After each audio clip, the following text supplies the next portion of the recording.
Je suis obligé de donner à l'enfant parce que chaque fois il est derrière moi. Il faut que je lui donne ça, sinon ça ne tient pas. Donc, voyez comment le Seigneur, lui, chaque fois, le Seigneur est prêt à nous accorder ce dont nous avons besoin. Lorsque nous insistons, il finit toujours par nous donner ce que nos cœurs demandent. Le Seigneur le dit bien, et le Père Céleste ne donnera-t-il pas quand je lis le verset 7 ici, il dit, et comme j'ai pris le verset 7, et Dieu ne fera-t-il pas justice à ses élus qui crient à lui jour et nuit, et t'aidera-t-il à leur égard? Voilà. Et à nos jours, qu'est-ce que nous sommes en train de faire pour que le Seigneur nous fasse justice? À ma connaissance, il y a un problème qui se pose. Le problème est là, on ne peut pas dire que ça vient des hommes, toujours, c'est pas le problème. Même si ce sont les hommes qui ont suscité ce coronavirus et tout, COVID-19, nous sommes en train d'intercéder. Nous demandons toujours à Dieu de radicaliser ce fléau-là, parce que ça ne nous fait pas plaisir en tant que des enfants de Dieu. Ça ne nous fait pas plaisir. Oui, quand nous voyons des têtes qui tombent et tout, ce n'est pas notre joie en tant que les enfants de Dieu. Notre joie, c'est d'intercéder, de prier, Seigneur. La maladie n'est pas l'ami des personnes. Cette maladie, ce n'est l'ami d'aucun être humain. Que ce soit celui qui est jaune ou rouge ou noir. Ce n'est l'ami de personne. La maladie, c'est un fléau qui détruit. Et nous intercédons, demandons au Seigneur, repousse. Et ça ne suffit pas, nous ne demandons pas seulement pour que le Seigneur repousse. Nous avons besoin aussi pour nous-mêmes de nous construire. Nous avons besoin de construire notre vie spirituelle. Et chose que nous demandons toujours à Dieu, chaque jour, Seigneur, fait que nous restons toujours à la page, que nous ne nous égarons pas, que nous ne puissions pas aller suivre la région parce qu'on est fatigué d'attendre ta venue, que nous ne puissions pas aller compromettre avec le monde simplement parce qu'on sait que bon, avant que tu ne viennes, on doit un peu manger quelques grains. Faisons très attention, c'est-à-dire parfois nous jouons beaucoup et il faut nous arriver de jouer et de perdre. Nous pouvons aussi jouer et puis nous gagnons, mais soyons très attentifs parce que c'est un moment très très difficile. Je parle de ce moment difficile, pourquoi? Parce que c'est un moment où nous sommes en train de vivre un événement et vous verrez que après cet événement, il y aura un bouleversement, un changement de beaucoup de choses. Beaucoup de personnes vont perdre même la foi, hein. Ils vont perdre la foi. Quand nous lisons ici dans ce livre de Luc 18, verset 8, il dit, je vous le dis, il leur fera promptement justice donc à ses élus. Mais quand le Fils de l'homme viendra, trouvera-t-il la foi sur la terre? Quand le Fils de l'homme viendra, trouvera-t-il? Parce qu'avec ces événements, ça va renverser la foi de plusieurs. Ce qui est en train de se passer là, c'est un événement qui doit beaucoup nous éveiller. Parce que c'est l'ennemi qui est caché dans la ruse, qui vient comme ça embrouiller les enfants de Dieu. Et lorsqu'il se présente comme ça, maintenant, après, ça embrouille. Les églises sont fermées depuis l'église catholique, l'église protestante, beaucoup de communautés, les gens ne peuvent pas se retrouver 2, 10, je ne sais pas. Oui, et ça fait que ce relâchement, pour certaines personnes faibles, le moment de reprendre, ça ne va pas être facile. Il y a des gens très très sensibles, des gens que lorsqu'ils ne prient pas avec vous tout, et tant tout ça, ça ne colle pas beaucoup, ils sont faibles.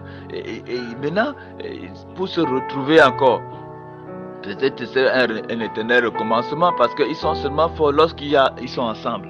Lorsqu'ils se retrouvent un peu seuls là, ils n'ont pas beaucoup. Bon, ça va jouer. Après cet événement-là, ça va jouer sur beaucoup de personnes, de choses, parce qu'on aura entendu presque de tout. Ces moments-ci, il y a des messages qui viennent chaque jour. Faites attention, surtout au niveau du continent africain, c'est que les autres préparent les méchantes personnes. Oui, il faut le dire. Préparent de continuer à faire le mal. Et nous avons vu dernièrement que ceux qui imitent Moïse, Jeannès et Jean Bresse en Égypte, c'est des gens qui font venir les grenouilles. Parce que Moïse dit les grenouilles, ils ne peuvent pas faire des sangs impuissants pour faire partie les grenouilles. Au contraire, ils ajoutent malheur sur malheur. C'est-à-dire qu'il y a malheur, ils en ajoutent. Alors, nous sommes en train de voir comment les hommes, au lieu de chercher un moyen pour radicaliser, par exemple les fléaux, l'épidémie, ils vont toujours chercher encore un moyen pour faire encore ce qui est mauvais, ajouter mal sur mal. Et ce n'est que l'esprit de l'homme qui fait ça, hein, ça ne nous étonne pas. Oui, nous sommes en train de vivre les réalités. L'homme ne peut venir qu'ajouter du mal sur le mal. Et pourtant, Dieu aurait aimé qu'un homme vienne et qu'il fasse du bien. Et là où il y a du mal, Jésus est venu, il a donné du pain aux gens. Les gens ont mangé, ils avaient faim. Il est venu, il a trouvé que les gens étaient malades. Il les a guéris. Et nous, les enfants de Dieu, quand nous voyons des fléaux, nous prions que le Seigneur les enlève. C'est notre but de faire du bien. Ce n'est pas notre but encore d'essayer d'apporter. D'ailleurs, en nous, il n'y a pas de mal. Nous ne pouvons pas être la bonne vase et la mauvaise vase, non. Le Seigneur nous a déjà fait sortir du mal pour nous mener dans le bien. Et lorsque nous sortons des ténèbres, nous sommes dans la lumière, nous marcherons dans cette lumière et nous ferons les œuvres de la lumière. Nous pratiquerons les œuvres de la lumière jusqu'au bout. C'est là notre but désormais. Et je voudrais attirer notre attention pour dire que nous qui sommes enfants de Dieu et qui sommes sortis des ténèbres à la lumière, il faut qu'on fasse les œuvres de la lumière, qu'on sache s'entraider, qu'on ne fasse plus encore les œuvres des ténèbres, l'égoïsme. Je m'appuie surtout là-dessus tout le temps. Ce n'est pas une bonne chose pour des enfants de Dieu qui doivent hériter le même ciel. Il faut qu'on se partage des bonnes idées, qu'on se partage la parole, qu'on se partage la connaissance et même ce que nous avons de bien entre nous, les uns les autres, comme étant des personnes qui doivent hériter le royaume céleste. C'est de ça que nous sommes en train de vous faire comprendre que l'église primitive doit se renouveler. L'église primitive doit atteindre ce niveau pour être en contact direct avec Dieu. Si l'église primitive ne se trouve pas dans cette dimension, comment peut-elle être appelée l'église primitive, l'église du Saint-Esprit? C'est difficile. Et parce que le Seigneur retarde de venir, alors on ne trouve que les religions. À nos jours, les multiples, chacun fait sa petite secte là et chacun crie Jésus, Jésus. Et même dans ces chantons, la brosse à dents, Jésus par-ci, Jésus par-là, les chansons, les disques sont vendus partout. On s'amuse avec le nom de Jésus. Mais je ne pense pas que c'est notre Jésus, le Christ, qui est Dieu, devant qui on a droit d'un grand respect, devant qui vraiment il faut avant même de prononcer ce nom, savoir pour quelle raison on prononce ce nom-là. On ne le fait pas n'importe comment. Donc, nous avons ce Jésus qui est en train de faire son travail par le Saint-Esprit et qui nous demande d'être très attentifs. D'être très attentifs parce que l'événement qui est en train de se faire connaître, il est au contrôle. Notre Seigneur Dieu, il voit tout ce qui se passe et il est en train de lire le cœur de chacun de ses enfants. Celui qui est intelligent doit chercher à savoir. Dernièrement, lorsque je parlais dans un audio, j'ai dit, voilà, à propos de ce qui est en train de se passer, c'est un événement qui va passer et après c'est l'avènement de Christ. Et si ça arrive, c'est arrivé comme c'est arrivé, c'est pour nous aussi les enfants de Dieu, c'est pour nous mettre un peu en garde et vraiment nous éveiller. Pour que nous sachions qu'après ça, qu'est-ce qui va se passer? Et le Seigneur nous révèle, comme je l'ai dit, qu'il faut qu'on se dispose pour entrer dans son avènement. Parce qu'avant qu'il ne revienne là et se manifester puissamment, nous devons rentrer dans son avènement. Parce qu'il travaille avec nous, nous sommes partis de lui.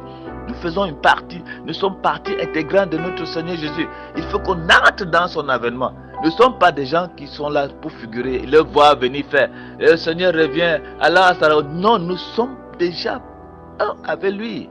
Et lorsque nous sommes déjà un, je ne sais pas si vous me comprenez spirituellement que Dieu nous aide.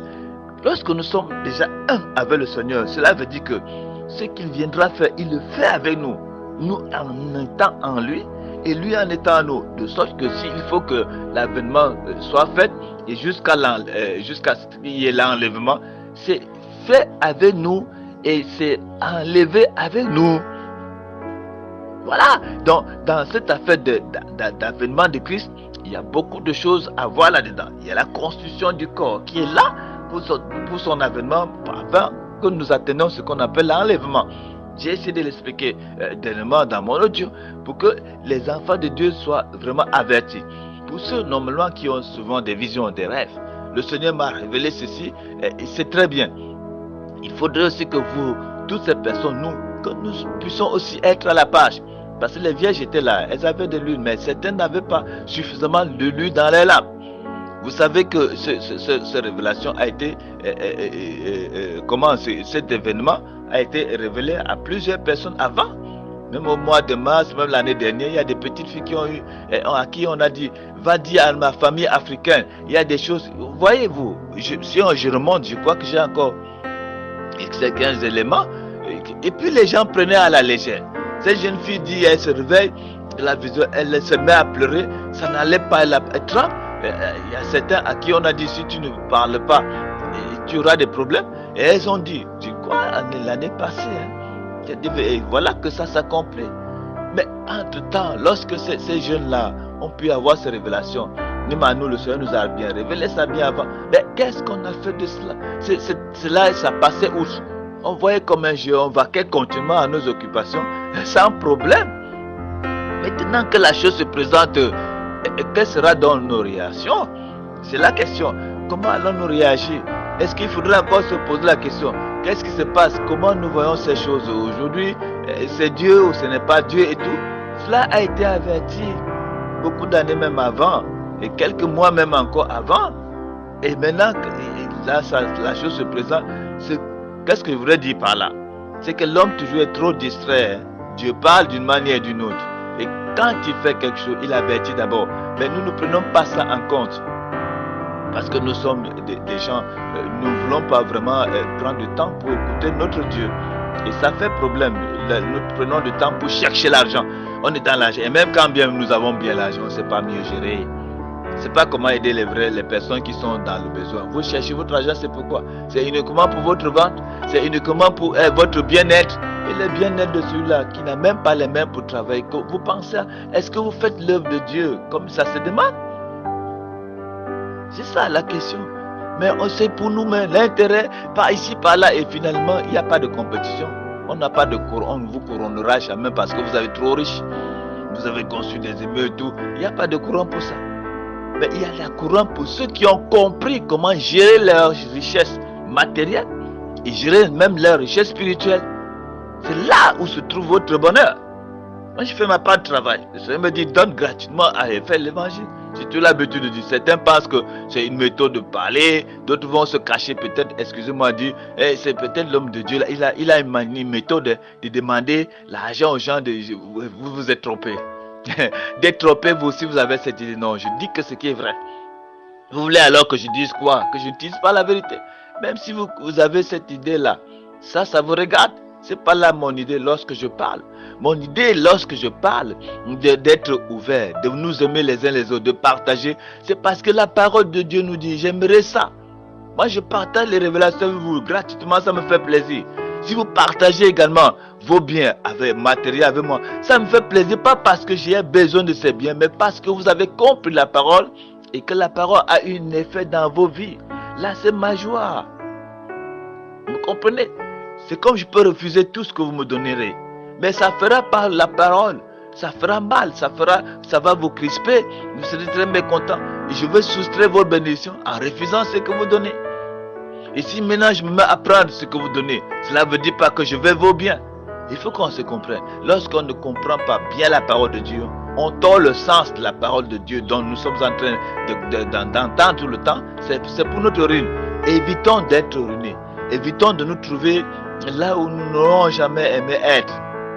Je disais tantôt que lorsqu'il fallait que Moïse descende, les gens ont été fatigués de l'attente, ils ont fait la région. Jésus aujourd'hui va revenir, les gens sont fatigués. Et maintenant l'événement qui se présente, alors qu'est-ce que les gens sont en train de faire? Certains même se débrouillent de vite faire pour. C'est maintenant qu'il faut s'apprêter à la fin du temps, à la fin du mois. Je vous assure que les prophéties doivent s'accomplir pas à pas. Il n'y a pas à s'embrouiller là-dessus. C'est la fin des temps. C'est la Bible qui nous dit. Nous disons la même chose. Mais nous devons savoir exactement ce qui reste avant que le Seigneur ne vienne. Ce que le Seigneur va faire lorsqu'il sera venu dans son avènement. Ce que nous-mêmes devons faire. Là où nous devons être. Notre bonne position. Avons-nous de l'huile dans nos lampes. Cette huile-là va diminuer avant que le Seigneur vienne se manifester physiquement et que vraiment le corps incorruptible puisse se manifester librement en détruisant ainsi ce corps corruptible. Et tout cela c'est pour nous Et dans les écoles là, de théologie, l'école biblique, vous n'allez pas voir ça. Ça ne s'enseigne pas parce que c'est le Saint-Esprit qui révèle des choses. Et lorsque le Saint-Esprit nous révèle ces choses, c'est pour nous mettre en garde, pour que nous ne puissions pas vraiment vivre comme des aveugles, parce que, ou bien ceux qui dorment. Ceux qui dorment, ils dorment la nuit. Le Seigneur le dit, celui qui dort, il dort la nuit. Il dit d'être réveillé. Être réveillé comment? Le Seigneur vient, il nous dit clairement que ce qui est arrivé au temps de Noé arrivera également au temps du Fils de l'homme. Voilà. Et les gens ils ne se doutaient de rien. Ils faisaient marier les enfants, ils se mariaient et ils ne se doutaient de rien. Bon, comment ils se doutaient de rien? Cela veut dire quoi? Dans Matthieu 24, 38 à 39. Dans ce livre de Matthieu de 24, qu'est-ce qu'il va nous dire? Si je veux lire donc, à partir de verset 38